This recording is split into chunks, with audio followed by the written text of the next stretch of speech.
إن الحمد لله نحمده ونستعينه ونستغفره ونعوذ بالله من شرور أنفسنا ومن سيئات أعمالنا من يهده الله فلا مضل له ومن يضلل فلا هادي له وأشهد أن لا إله إلا الله وحده لا شريك له وأشهد أن محمدا عبده ورسوله أما بعد أعوذ بالله من الشيطان الرجيم بسم الله الرحمن الرحيم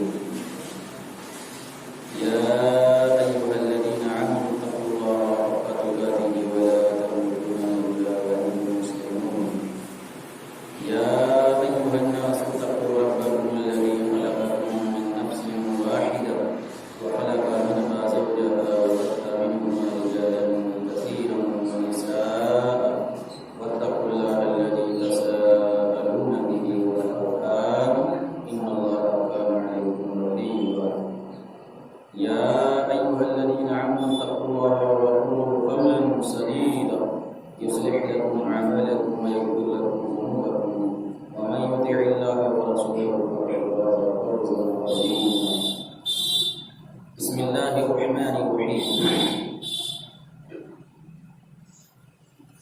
إن عدة الشهور عند الله 12 شهرا في كتاب الله يوم خلق السماوات والأرض منها أربعة حرم ذلك الدين القيم فلا تظلموا فيهن أنفسكم وقال النبي صلى الله عليه وسلم أفضل الصيام بعد رمضان شهر الله المحرم وأفضل الصلاة بعد الفريضة صلاة الليل والرسول رب اشرح لي صدري ويسر لي أمري واحلل عقدة من لساني يفقهوا قولي ربي زدني علما ربي زدني علما ربي زدني علما تمام قسم کی تعریفات وحدہ لا شریک خالقی کائنات مالکی ارض و سما کے لیے ہیں اور لاکھوں کروڑوں درود و سلام اس ہستی و مقدس پر جن کا نام نامی اس میں گرامی محمد اکرم صلی اللہ علیہ وسلم ہے وہ ذاتی مقدسہ مبارکہ مطہرہ رب العزت نے جن کے رحمت کائنات کو بھیجا اور جن کے ذریعے اہل کائنات کی ہدایت اور ان کی رہبری فرمایا محمد رسول اللہ صلی اللہ علیہ وسلم اس دنیا میں اللہ کے آخری نبی آخری رسول بنا کر مبعوث کیے گئے جنہوں نے دنیائی انسانیت کے سامنے ایک مکمل نظام زندگی اور ایک مکمل نظام حیات پیش کیا ہے قرآن نے اسے اسلام سے تعبیر کیا ہے ان الدین عند اللہ الاسلام اللہ تعالیٰ کے نزدیک دین صرف اسلام ہے اور اسلام کے علاوہ جو بھی دین اور مذہب اس دنیا میں پایا جاتا ہے اللہ رب العالمین کی نظر میں اسے کوئی حیثیت اور درجہ حاصل نہیں ہے محمد رسول اللہ صلی اللہ علیہ وسلم کے نبی بننے کے بعد اب تمام انسانوں کے لیے ضروری ہے کہ ان کی لائی ہوئی شریعت کو مطابق زندگی گزاریں ان کے بتائے ہوئے طریقے کے مطابق اپنے آپ کو ڈالیں جو شخص اللہ کے رسول صلی اللہ علیہ وسلم کو زندگی کے ہر شعبے میں اپنا آئیڈیل اور نمونہ تسلیم کرے گا ان کے لیے کامیابی ہے کامیابی ہے دنیا میں بھی اور آخرت میں بھی اور جو شخص اس سے ہٹ کر زندگی گزارے گا ان کے لیے ناکامی ہے نامرادی ہے ہلاکت و بربادی ہے قرآن کریم سے دعایت پڑھی گئی ہے انشاءاللہ تعالی اسی کے ضمن میں گفتگو ہوگی اللہ کے رسول صلی اللہ علیہ وسلم کی حدیث کی پڑھی گئی ہے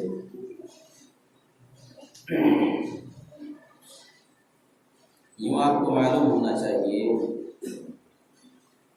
کہ یہ ذی الحجہ کا مہینہ چل رہا ہے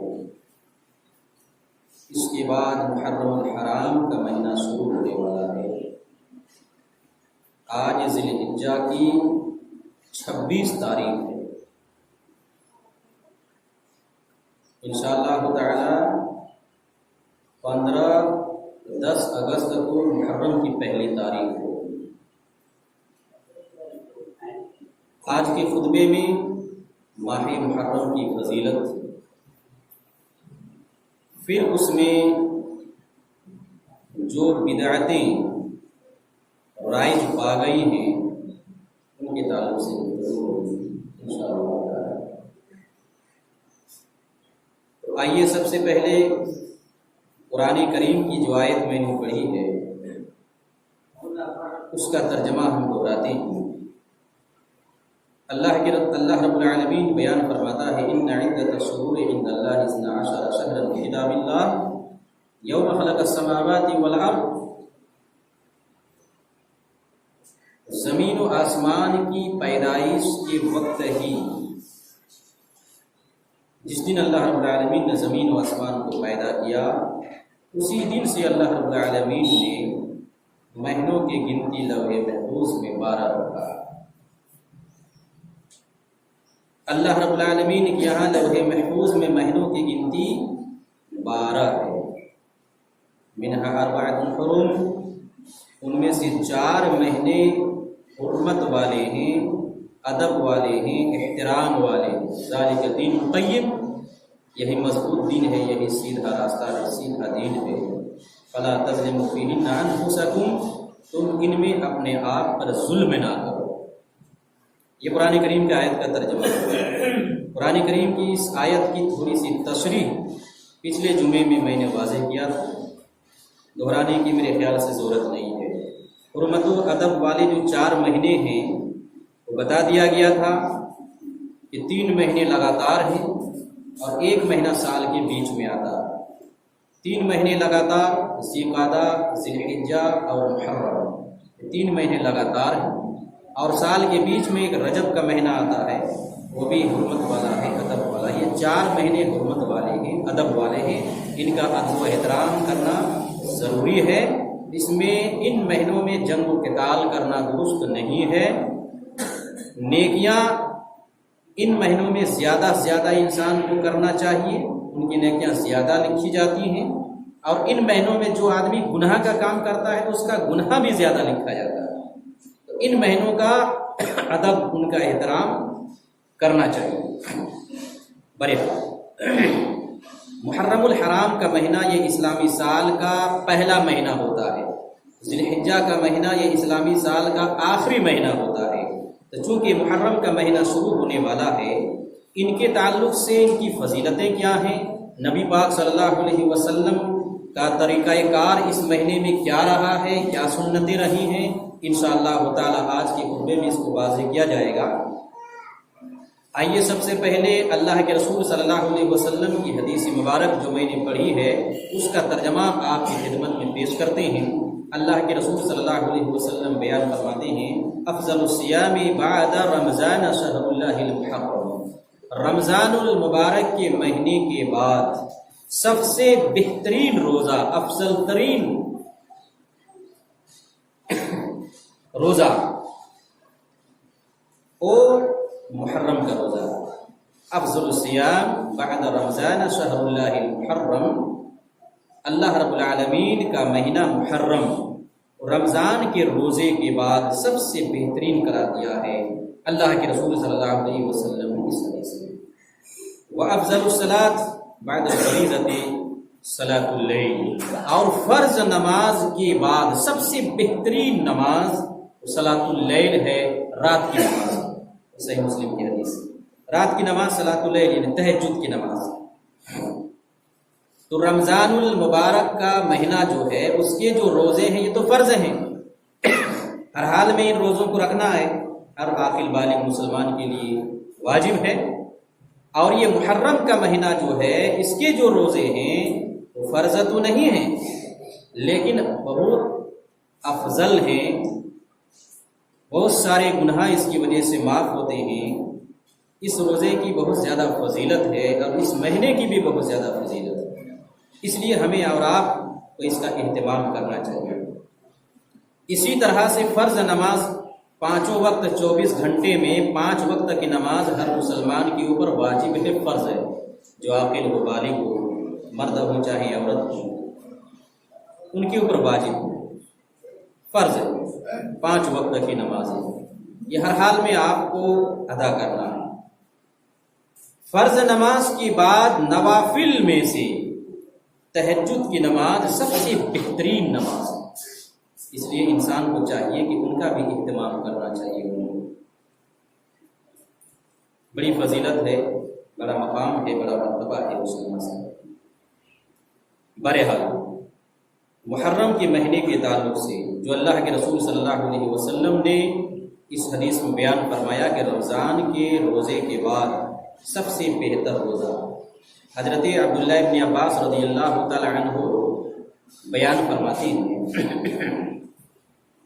کہ میں نے اللہ کے رسول صلی اللہ علیہ وسلم کو نہیں دیکھا کہ کسی بھی دن پر فوقیت دیتے ہوئے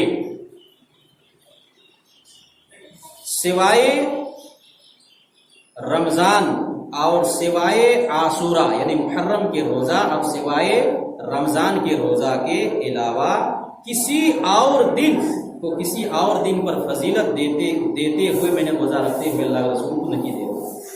کہنا چاہتے ہیں حضرت عبداللہ ابن عباس رضی اللہ تعالی عنہ کہ رمضان کے روزے کے بعد محرم الحرام کا روزہ اللہ کے رسول صلی اللہ علیہ وسلم رکھتے، ان کی فضیلتیں بھی بیان کرتے، انہیں فوقیت بھی دیتے اور پھر بڑا اہتمام کے ساتھ ان کو کرتے تھے۔ یہ ماہ محرم کے روزے کے تعلق سے عبداللہ ابن عباس رضی اللہ تعالی عنہ کا بیان۔ حضرت عائشہ رضی اللہ تعالی عنہ بیان کرتی ہیں، بخاری مسلم کی حدیث ہے، کہ زمانہ جاہلیت میں قریش کے لوگ یوم عاشورہ کو روزہ رکھا کرتے تھے، یوم عاشورہ 10 محرم کا روزہ رکھتے تھے، ہم سب بھی رکھتے تھے، محمد الرسول اللہ صلی اللہ علیہ وسلم بھی 10 محرم کا روزہ رکھا کرتے تھے۔ زمانہ جاہلیت میں مکہ مکرمہ میں قریش کے لوگ 10 محرم کا روزہ رکھا کرتے تھے، اہتمام کرتے تھے۔ پھر نبی پاک صلی اللہ علیہ وسلم جب ہجرت کر کے مدینہ منورہ چلے آئے تو آپ صلی اللہ علیہ وسلم نے 10ویں محرم کا روزہ آپ نے یہاں بھی رکھا، صحابہ کرام کو بھی آپ نے رکھنے کا حکم دیا کہ 10ویں محرم کا روزہ رکھنا ہے۔ پھر رمضان کے روزے جب فرض ہو گئے تو اللہ کے رسول صلی اللہ علیہ وسلم نے یہ اختیار دیا کہ اب محرم کا روزہ جو چاہیں رکھیں اور جو چاہیں نہ رکھیں، جو رکھے گا اس کے لیے نیکیاں ہیں، جو نہیں رکھے گا اس کے لیے کیا ہے، کوئی گناہ نہیں ہے۔ یہ روزہ فرض نہیں ہے، واجب نہیں ہے، جو رکھ لیتا ہے بہت نیکیاں ہیں، ان کے لیے بہت سارے گناہ معاف ہوتے ہیں۔ تو رمضان کے روزے فرض ہونے سے پہلے بڑا اہتمام کے ساتھ اللہ کے رسول بھی، صحابہ کرام بھی اس روزہ کو رکھا کرتے تھے، لیکن رمضان کے روزے جب فرض ہو گئے تو اللہ کے رسول صلی اللہ علیہ وسلم نے اختیار دیا صحابہ کرام کو کہ رمضان کے روزے فرض ہو چکے ہیں، اس لیے ماہ محرم کا اب روزہ اب تمہارا اختیار ہے، تم چاہو تو رکھو اور تم چاہو تو نہ بھی رکھو۔ بہرحال ایک اور حدیث حضرت ربیع بنت معاوض رضی اللہ تعالی عنہ بیان کرتی ہیں کہ اللہ کے رسول صلی اللہ علیہ وسلم نے مدینہ منورہ کے ارد گرد بسنے والی بستیوں میں خبر بھجوائی، اطلاع بھجوائی ماہ محرم کے روزے کے تعلق سے کہ لوگوں کو یہ روزہ رکھنا ہے، خبر بھجوائی۔ اس کے بعد ماہ محرم کا روزہ 10ویں تاریخ کا روزہ ہم رکھتے تھے، ہم اپنے بچوں کو بھی رکھواتے تھے، ہم رکھتے تھے اور اپنے بچوں کو بھی یہ روزہ رکھواتے تھے، یہاں تک کہ ہمارے بچے بھوک سے جب روتے تھے، بلبلاتے تھے تو اون کا کھلونا ہم بنا کر ان کو دیتے اور اسی میں وہ بچے کیا ہیں، کھیلتے رہتے، یہاں تک کہ افطاری کا وقت ہو جاتا۔ معلوم ہونا چاہیے کہ اس حدیث سے معلوم ہو رہا ہے کہ بچے کتنے چھوٹے رہے ہوں گے کہ بھوک کی وجہ سے روتے تھے، ہم کھلونا ان کو دیتے کھیلنے کے لیے تاکہ یہ بچے بھوک و پیاس بھول جائیں اور کھلونا میں لگے رہیں، یہاں تک کہ افطاری کا وقت ہو جاتا اور پھر اس طرح سے بچوں کا روزہ مکمل ہوتا، روزہ نہیں توڑواتے تھے۔ ہم اور آپ آج کیا کرتے ہیں، بچے 10 سال کی عمر کو پہنچ گئے ہیں، 15 سال کی عمر کو پہنچ گئے ہیں، لیکن پھر بھی ہم تاکید نہیں کرتے ہیں کہ روزہ ہمارے اوپر فرض ہے، روزہ رکھنا ہے، رکھوانا ہے، عادت ڈالنی ہے، ایسا نہیں کرتے ہیں۔ ہماری فکر بچوں کی صحت پہ ہوتی ہے۔ باہر کے پنکھا بند کرو۔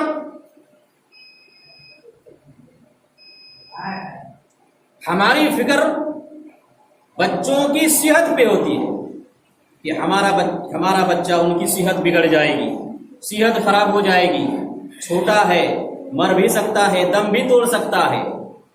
اس کی وجہ سے کیا ہے، ہم روزہ نہیں رکھ پاتے۔ خود ماں باپ نہیں رکھتے ہیں تو بچوں کو کیا رکھ پائیں گے؟ اس کا نتیجہ یہ ہوتا ہے کہ بچہ 15 سال، 20 سال، 25 سال، جوانی، بڑھاپے، ساری عمریں گزر گئیں، کبھی روزہ رکھنے کی انہیں توفیق نہیں ہوئی۔ ہمارے معاشرے میں آج بھی ایسے لوگ موجود ہیں جو بڑھاپے کی عمر کو پہنچ گئے لیکن ایک بھی روزہ ابھی تک نہیں رکھا پوری زندگی میں۔ بڑھاپے کی عمر کو پہنچ گئے لیکن پوری زندگی میں ایک بھی روزہ نہیں رکھا ہے۔ کیوں نہیں رکھے؟ اس لیے کہ ماں باپ نے بچپن سے انہیں عادت نہیں ڈلوائی ہے۔ اب ان کو کیا ہے، روزہ کے بارے میں پتہ ہی نہیں، فکر نہیں، اتنا بتانے کے باوجود وہ بھوک سے مرنے کے بارے میں پہلے ہی سوچ لیتا ہے کہ روزہ رکھیں گے تو بھوک سے مر جائیں گے۔ اور چھوٹے چھوٹے بچے روزہ رکھتے ہیں، وہ بھوک سے نہیں مر رہے ہیں، یہ مر جائے گا۔ یعنی موت کا ڈر اور عذاب جہنم کا ڈر انہیں نہیں کہ اللہ کی گرفت میں آ جائیں گے، جہنم کا عذاب ہمیں پکڑ لے گا، قبر میں عذاب میں گرفتار ہو جائیں گے، اس کی فکر ان کو نہیں ہے۔ دنیا میں زندہ رہنا ہے، قیامت تک ان کو ان کی فکر ہے، یہ مریں گے نہیں کبھی، قیامت تک یہ زندہ رہیں گے۔ دنیا فانی ہے، سب کی عمریں محدود ہیں، 60 سال، 70 سال، 80 سال، 100 سال، اس سے زیادہ نہیں بچیں گے۔ بہت زیادہ بچ جائیں گے 100 سال، اس سے بعد 120 سال، اس سے زیادہ گنجائش نہیں ہے، مرنا ہے ہر حال میں۔ اس لیے جو اللہ کے احکامات ہیں ان پر عمل کرو، بچوں کو بچپن ہی سے عادت دلواؤ، نماز، روزے وغیرہ، زکوٰۃ، صدقہ، حج کے بارے میں بھی بتاؤ ان کو کہ حج ہمارے اوپر فرض ہے، پیسے ہونے پہ وہاں بھی جانا پڑتا ہے۔ بچپن ہی سے کیا ہے، ذہن سازی کرنی ضروری ہے، اسلام کی بنیادی تعلیمات دینی ضروری ہے۔ تو میں بتلا رہا تھا کہ اللہ کے رسول صلی اللہ علیہ وسلم نے جب مدینہ منورہ کے ارد گرد بستیوں میں یہ اعلان کروایا تو ربیع بنت معاوض رضی اللہ تعالیٰ عنہ کہتی ہیں کہ ہم محرم کا روزہ رکھتے، بچوں کو بھی رکھواتے، بھوک سے جب یہ روتے بچے تو ان کا کھلونا بنا کر ہم ان کو دیتے تھے تاکہ یہ بچے اس میں کیا ہے کھیلتے رہیں اور روزہ یہ نہ توڑے، یہاں تک کہ افطاری کا وقت ہو جاتا تھا۔ کیا معلوم ہوتا ہے، مکمل روزہ یہ اپنے بچوں کو رکھواتے تھے، بیچ میں توڑواتے نہیں تھے۔ یہ ٹرننگ ہے، یہ عادت ڈالنا ہوا، اس طرح سے کیا ہے بچوں کی ذہن سازی ہوگی۔ برحال تو ماہ محرم کی فضیلت ایک حدیث میں جو صحیح مسلم کی حدیث ہے، اللہ کے رسول صلی اللہ علیہ وسلم بیان فرماتے ہیں، ابو قتادہ رضی اللہ تعالیٰ عنہ راوی حدیث ہیں، پوچھا گیا اللہ کے رسول صلی اللہ علیہ وسلم سے ماہ محرم کے روزے کی فضیلت کے تعلق سے، تو آپ نے بیان فرمایا یکفر السنۃ الماضیہ، محرم کا جو روزہ رکھے گا، 10ویں محرم کا روزہ، 1 سال کا گناہ اس کا معاف ہوتا ہے، پچھلا 1 سال، یکفر السنۃ الماضیہ، پچھلا 1 سال کا گناہ اس کی وجہ سے معاف ہو رہا ہے۔ یہ اس کی فضیلت ہے یا اس کا مقام ہے، یہ اس کا مقام و مرتبہ ہے، فضیلت ہے اس کی۔ اس لیے انسان کو محرم کا روزہ رکھنا چاہیے، اہتمام کرنا چاہیے۔ سال بھر تو کام کرتے ہی ہیں، اہتمام کرنا چاہیے، رکھنا چاہیے۔ ایک اور حدیث میں ہے، اللہ کے رسول صلی اللہ علیہ وسلم جب ہجرت کر کے مدینہ منورہ پہنچے، عبداللہ ابن عباس رضی اللہ تعالیٰ عنہ راوی حدیث سے غالباً کہتے ہیں کہ ہجرت کر کے جب مدینہ پہنچے اللہ کے رسول صلی اللہ علیہ وسلم، تو آپ صلی اللہ علیہ وسلم تو روزہ رکھتے، صحابہ کرام کو بھی آپ نے رکھنے کا حکم دیا ماہ محرم کا روزہ۔ پھر آپ کو معلوم ہوا یہودیوں کے بارے میں کہ یہودی 10ویں محرم کا روزہ رکھتے ہیں۔ آپ صلی اللہ علیہ وسلم نے پوچھا کہ یہودی یہ 10ویں محرم کا روزہ کیوں رکھتے ہیں؟ جواب ملا کہ یہودی 10ویں محرم کا روزہ رکھتے ہیں چونکہ یہودی یہ موسیٰ علیہ السلام کی قوم ہے، موسیٰ نبی کی قوم یہودی ہیں، ان کو بنی اسرائیل کہا جاتا ہے۔ حضرت یعقوب علیہ السلام کی نسل سے ہیں یہودی، اور یعقوب علیہ السلام کی نسل میں بہت سارے انبیاء کرام آئے ہیں، بہت سارے نبی پیدا ہوئے ہیں، اس نسل سے کیا ہے یہودی ہے۔ موسیٰ علیہ السلام کی یہ قوم، موسیٰ علیہ السلام نے 10ویں محرم کے دن روزہ رکھا تھا شکرانے کے طور پر،